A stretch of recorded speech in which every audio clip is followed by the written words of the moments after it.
জানেন একটি সাধারণ রেডিও রিসিভার কেমনভাবে অ্যাস্ট্রোনমি ফিল্ডকে পাল্টে দিয়েছিল?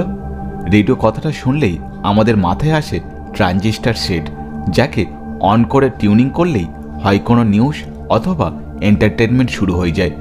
কিন্তু জানেন এই রেডিও কেমনভাবে কাজ করে? রেডিওর প্রধান ওয়ার্কিং এলিমেন্ট হলো ইলেকট্রোম্যাগনেটিক তরঙ্গ, যাকে ক্যাচ করে ট্রানজিস্টার। এই রেডিও তরঙ্গ অর্থাৎ ইলেকট্রোম্যাগনেটিক রেডিয়েশন আলোক রশ্মির ন্যায়, তবে শুধু পার্থক্য একে আমরা চোখে দেখতে পাই না। 1940 সালে এক সায়েন্টিস্ট ডিসকভার করেন রেডিও রিসিভারের মাধ্যমে আমরা আরও একটি গুরুত্বপূর্ণ কাজ করতে পারি, আর সেই সায়েন্টিস্ট ছিলেন কার্ল জেনস্কি। তার এই সন্ধান অ্যাস্ট্রোনমি ফিল্ডে এক নতুন যুগের সূচনা করে। তিনি মেরিগো রাউন্ড রিসিভারের মাধ্যমে এর ডিসকভার করেন। এটি এমন এক রেডিও রিসিভার ছিল যা একটি রাউন্ড টেবিলে ঘুরত এবং 20.5 মেগাহার্টজ সিগন্যাল রেকর্ড করতে পারত। জেনস্কি তার রিসিভারের মাধ্যমে প্রথম যে সিগন্যাল ক্যাচ করে তা আসছিল মিল্কিওয়ের সেন্টার থেকে। এটি একটি অভূতপূর্ব খোঁজ ছিল। জেনস্কি তার এই রেডিও রিসিভারকে স্পেশালি ডিজাইন করেছিলেন অ্যাস্ট্রোনমির জন্য, যার নাম রাখা হয় রেডিও টেলিস্কোপ। গ্রোটে রিপার নামের এক রেডিও অপারেটর এবং ইঞ্জিনিয়ারকে পৃথিবীর প্রথম রেডিও টেলিস্কোপ নির্মাণ করার দায়িত্ব দেওয়া হয়েছিল। এরপর ধীরে ধীরে রেডিও টেলিস্কোপের ইমপ্রুভমেন্টের উপর নজর দেওয়া হয়, আর এইভাবে আবিষ্কার হয় রেডিও টেলিস্কোপ। এবার চলুন দেখা যাক রেডিও অ্যাস্ট্রোনমি অপটিক্যাল অ্যাস্ট্রোনমির থেকে ঠিক কতটা ডিফারেন্ট। পূর্বে মহাকাশে থাকা যে কোনো বস্তুর অধ্যয়ন অপটিক্যাল টেলিস্কোপের মাধ্যমেই করা হতো। স্ক্রিনে দেখানো এই পিকচারগুলি অপটিক্যাল টেলিস্কোপের সাহায্যে নেওয়া হয়েছিল, যার সাথে আমরা সকলেই পরিচিত। কিন্তু যখন আমরা এদেরকে রেডিও টেলিস্কোপের সাহায্যে দেখি তখন পুরো ছবিটাই পাল্টে যায়, এক নতুন রূপে ধরা দেয়, এমনকি ব্রহ্মাণ্ডের বহু অজানা ঘটনা তুলে ধরে। 1950, 60 এবং 70-এর দশকে বহু নতুন জিনিসকে খুঁজেছিল, যেমন পালসার, কুইজার এবং রেডিও গ্যালাক্সি। তবে এই ধরনের খোঁজ সর্বপ্রথম ওয়েস্টার্ন কান্ট্রিতেই শুরু হয়েছিল। এবার নিশ্চয়ই বুঝতে পারছেন অপটিক্যাল টেলিস্কোপ শুধুমাত্র দূরের জিনিসকে কাছে আনতে পারে, কিন্তু তার ডিটেল স্টাডি করতে পারে একমাত্র রেডিও টেলিস্কোপ। এই রেডিও টেলিস্কোপের মাধ্যমে সুদূর মহাকাশ থেকে আসা যে কোনো ধরনের সিগন্যাল, সে গ্রহ, নক্ষত্র, ব্ল্যাক হোল বা এলিয়ানদের পাঠানো সংকেত হোক না কেন, সবই ক্যাচ করতে পারে। এর থেকেও বড় বিষয় হলো রেডিও টেলিস্কোপ স্পেসে থাকা ইনভিজিবল গ্যাস, ডাস্ট ডিটেক্ট করতে পারে, যার সাহায্যে আইডেন্টিফাই করা যায় স্পেসের কোন স্থানে কসমিক ডাস্টের ডেনসিটি কত কম বা বেশি।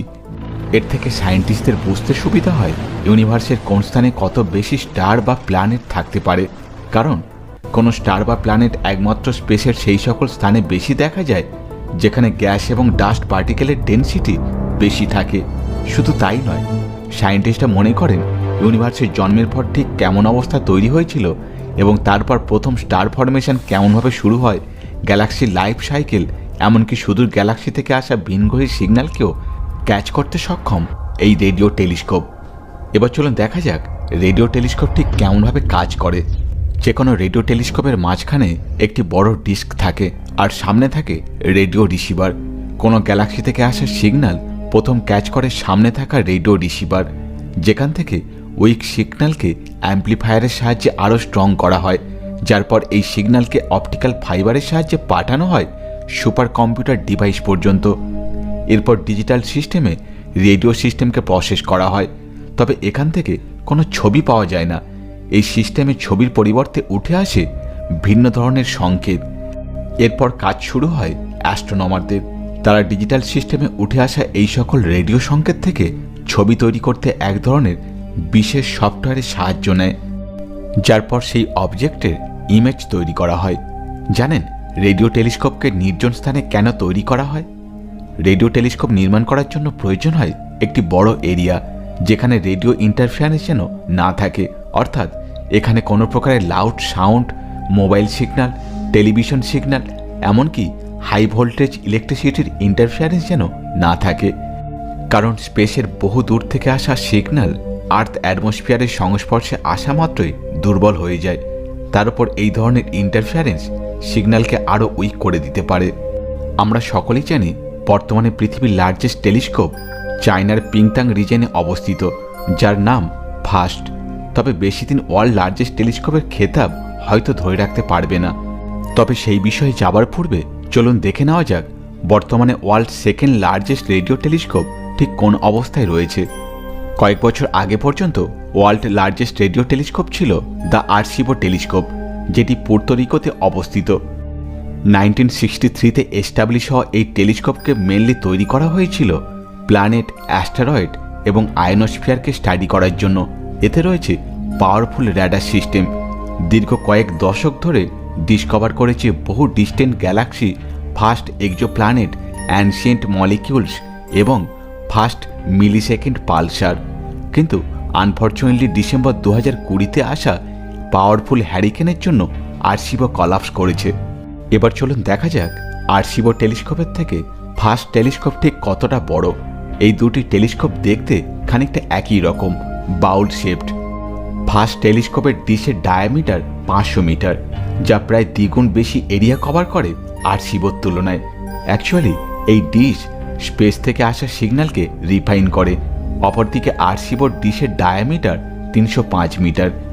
কিন্তু তা সত্ত্বেও আরসিবোর র্যাডার ফাস্টের থেকে বেশি পাওয়ারফুল, যার সাহায্যে প্ল্যানেটের অরবিটাল পথকে অ্যাকুরেটভাবে ডিটেক্ট করা যায়। তবে আরসিবো প্রায় দীর্ঘ 60 বছর ধরে কাজ করেছে, সেখানে ফাস্ট টেলিস্কোপের জার্নি সবেমাত্র শুরু হয়েছে। তবে ফাস্ট তার এই অল্প সময়ে অলরেডি দুটি পালসার PSRJ1859-01 এবং PSRJ1931-02 ডিসকভার করেছে। তবে হয়তো আগামী 10 বছরের মধ্যে FAST telescope world largest telescope আর থাকবে না।